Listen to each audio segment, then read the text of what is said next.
Ouais, le front de gauche. Bonsoir à toutes et tous. Je suis hyper contente d'être là.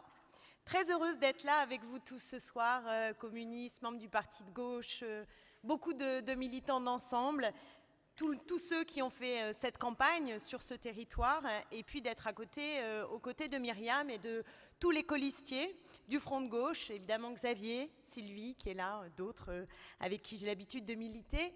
Et moi, je suis donc porte-parole, comme Myriam, du jeune mouvement Ensemble, qui vient donc de vous être présenté précisément. Et je suis fière que le Front de gauche nous ait confié la tête de liste dans une grande région, la vôtre, et ravie qu'en notre sein, nous ayons choisi Myriam Martin pour nous représenter, parce que c'est une femme de conviction, beaucoup la connaissent ici, mais pour celles et ceux qui ne la connaissent pas, je vais vous dire à quel point Myriam est une femme qui a du caractère, qui est fidèle à ses engagements, qui sait faire vivre aussi une valeur à laquelle je tiens. J'ai appris un mot aux journalistes de Ouest France tout à l'heure, c'est un mot qui s'appelle la sororité. Vous savez, c'est la fraternité, mais au féminin. C'est une militante, Ah, mais il y en a d'autres qui ne connaissaient pas, visiblement. Si, d'accord. La sororité, et j'y tiens, c'est important aussi, la sororité. Les droits de l'homme et les droits des femmes.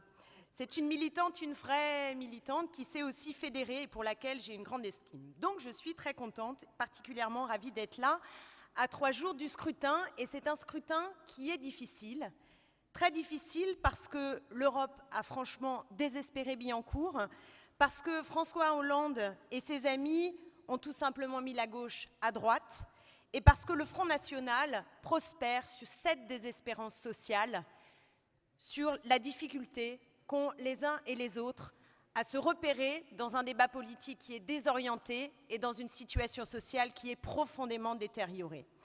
Cette élection, elle est aussi difficile parce que le gouvernement n'a rien fait pour la rendre audible et les médias préfèrent mettre sous le boisseau ce moment électoral. Vous savez que pour le temps d'antenne, pour le Front de gauche, je prends un des documents remis par le CSA il y a quelque temps, entre le 14 avril et le 2 mai, à la télévision, le Front de gauche a eu, pour temps de parole, sur TF1, 0%, sur France 2, 4,2%, sur BFM, 4,19% contre 15,59% pour le Front National, et sur iTélé, 1,04%. Alors en plus, moi j'y suis toutes les semaines, je me dis c'est peut-être moi toute seule qui fait le 1,04%, pour 37% pour le Front National.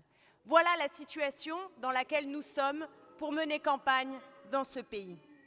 Or, c'est une élection qui est capitale et qui doit être l'occasion de voir progresser notre force politique, ce qui est aujourd'hui à notre portée. Je pense que nous allons faire un score qui sera meilleur que le score du Front de gauche à la dernière élection européenne. Et il y a des raisons à cela. C'est que l'Europe, c'est la pointe avancée de tous les mauvais coups qui ont déjà eu lieu et de tous ceux qui se préparent. Je pense que l'Union européenne s'est tout simplement construite à l'envers. On a commencé par faire un grand marché et on nous a dit que le reste viendrait ensuite et en réalité, nous attendons toujours. Où est la démocratie quand le Parlement européen compte pour des prunes, quand un peuple vote non au traité constitutionnel européen et que son gouvernement avalise le dit traité, quand la diplomatie entre les États et la technocratie tiennent tout, quand la conflictualité politique disparaît au profit de ce qu'on appelle maintenant la cogestion? Où est le progrès social quand le dumping est organisé entre les salariés des différents pays européens, quand l'harmonisation sociale et fiscale n'est jamais à l'agenda des réformes, quand le droit à l'avortement ne fait même pas partie des droits fondamentaux de l'Union européenne? Et je voudrais que nous saluions ce soir les mobilisations de nos camarades en Espagne, en Pologne, qui luttent pour le droit à l'avortement.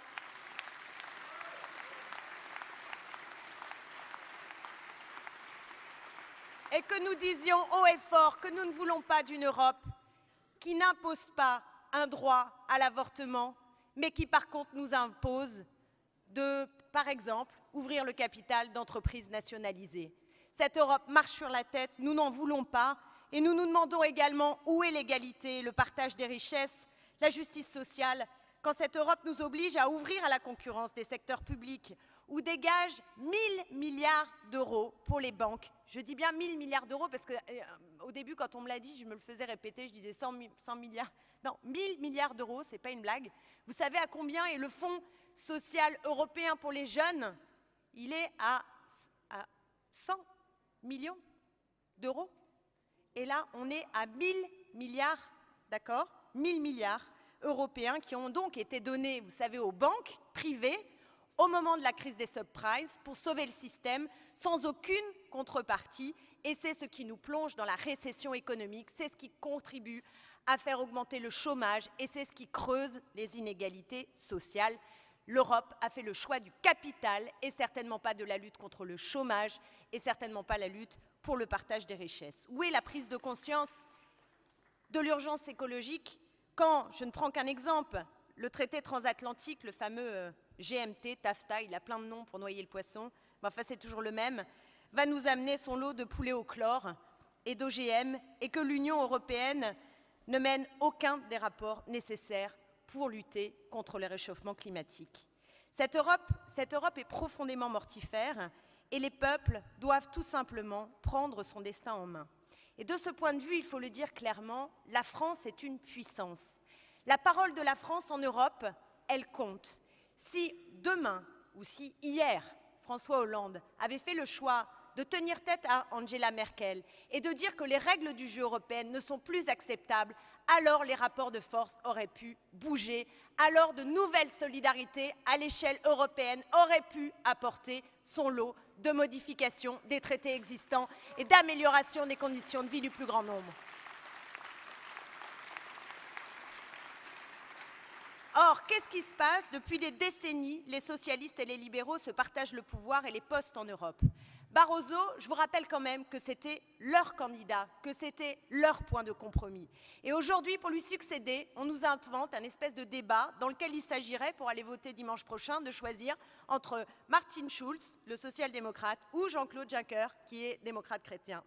Le 9 avril dernier, il y a eu un débat télévisé, que vous avez peut-être regardé, et alors, il y en a un des deux qui a dit « La rigueur est nécessaire pour regagner la confiance ».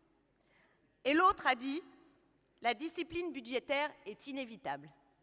On s'en fout lequel a dit quoi, on remarque qu'ils ont dit la même chose, et d'ailleurs, il y en a un des deux qui a lâché « Je ne sais pas ce qui nous distingue ».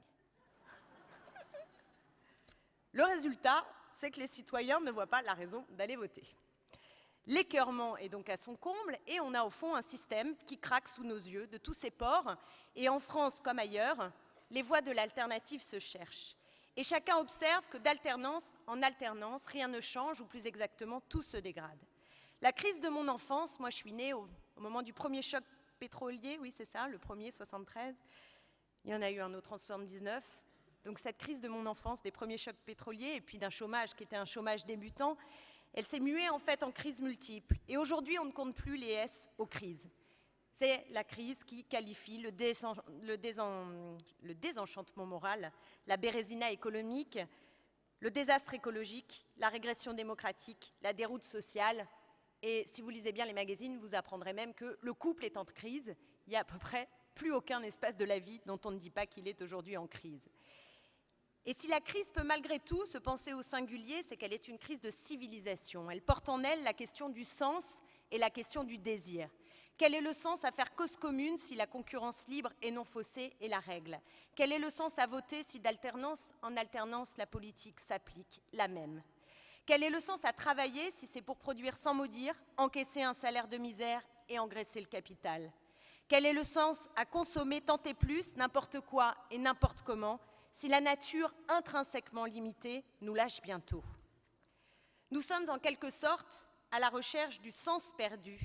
Et ce qui, moi, me frappe, me sidère et que je trouve assez fascinant, c'est que la pensée dominante continue de camper sur ses certitudes, comme si elle ne voyait pas que son modèle s'effondre. Le résultat d'un néolibéralisme débridé se traduit un jour par les suicides à France Télécom, le lendemain par la catastrophe de Fukushima et le surlendemain par l'affaire Cahuzac. Et il y a au total, par touches successives, dans le flux continu des chaînes d'infos, une impression de chaos. Et l'autre jour, je me promenais au cœur de Paris, au cœur de ce qu'on appelle la modernité française, et alors il y a un bar qui a ouvert, dont le nom est « Dernier bar avant la fin du monde ». C'est dire s'il y a un sentiment généralisé que c'est la fin du monde. Et moi, je ne pense pas que c'est la fin du monde, mais que c'est la fin de leur monde. Et que notre tâche est une tâche de refondation, est une tâche d'invention à partir de valeurs qui sont les valeurs issues de la tradition du mouvement ouvrier, qui s'articulent à l'écologie, au féminisme, à une démocratie véritable que nous devons continuer à chercher. Et ma conviction, c'est que l'atonie dont on nous parle et dont on nous rabâche les oreilles est une atonie qui n'est que de façade. Un poissonnier, l'autre jour, à l'Estac, à Marseille, nous disait « Nous sommes arrivés à un point de rupture en termes de partage des richesses ». Et il prédisait tout simplement que ça allait péter. Je ne sais pas si ça va péter, mais tout le monde voit bien qu'on est un peu comme dans une cocotte minute. Chacun cherche les moyens d'exprimer sa colère et son espoir, et les dominants commencent à le pressentir que ce système est à bout de souffle et qu'il est menacé d'implosion. L'autre jour, j'étais dans un débat, et j'arrivais dans le débat, et il y avait un journaliste, un éminent journaliste du Figaro, qui parlait avec un éminent journaliste du Monde. Et il y en a un qui disait à l'autre, dis donc, faut qu'on arrête avec le Hollande bashing, hein, là, toutes nos unes contre Hollande, etc. Ouais, t'as raison, ça commence à craindre, il faut qu'on arrête. Bah ouais, parce que là, si on continue, le système va finir par péter. Voilà ce qu'ils veulent, c'est finalement que rien ne change, que leurs critiques ne portent que petitement, de telle sorte que le système reste en place. Oui, nous voulons changer les règles du jeu dans ce pays. Oui, nous voulons profondément une 6e République. Nous voulons que le peuple ait son mot à dire. Nous voulons que le partage des richesses se concrétise par de vraies propositions. Et le front de gauche, de ce point de vue, nous voulons aussi que les droits qui sont affirmés dans les lois, je pense aux droits des femmes, je pense aux droits à la lutte contre toutes les formes de discrimination, je pense au racisme, etc., que tout cela bute aujourd'hui pour être réalité, faute de moyens, faute de politique offensive. C'est cette volonté politique que nous voulons mettre en œuvre. Et le front de gauche, que nous avons construit depuis des années, est l'outil précieux à partir duquel nous allons pouvoir inventer avec d'autres cette alternative émancipatrice. Il se passe des choses au Parti socialiste, il se passe des choses chez les Verts. Et avec eux, avec tous ceux qui contestent, avec tous ceux qui n'en peuvent plus, avec tous ceux qui veulent que le mot gauche continue d'avoir un sens et continue son histoire, nous allons tisser cette alternative. Et voter pour le front de gauche dimanche prochain, c'est exprimer dans le même temps sa colère et cet espoir. Voter nombreux pour Myriam dimanche, c'est s'assurer d'avoir une voix au Parlement européen qui s'oppose à l'austérité, qui s'oppose au traité transatlantique et qui tisse des liens avec tous les autres en Europe qui bâtissent cette gauche d'alternative. Voter dimanche pour le front de gauche, ce n'est pas un aboutissement, mais un cheminement pour une alternative à vocation majoritaire. Voter dimanche, c'est aussi voter pour Alexis Tsipras. Et Alexis Tsipras, c'est la figure qui a incarné la résistance du peuple grec et l'espoir dans une alternative à ce monde austère dont nous ne voulons plus. Je vous remercie.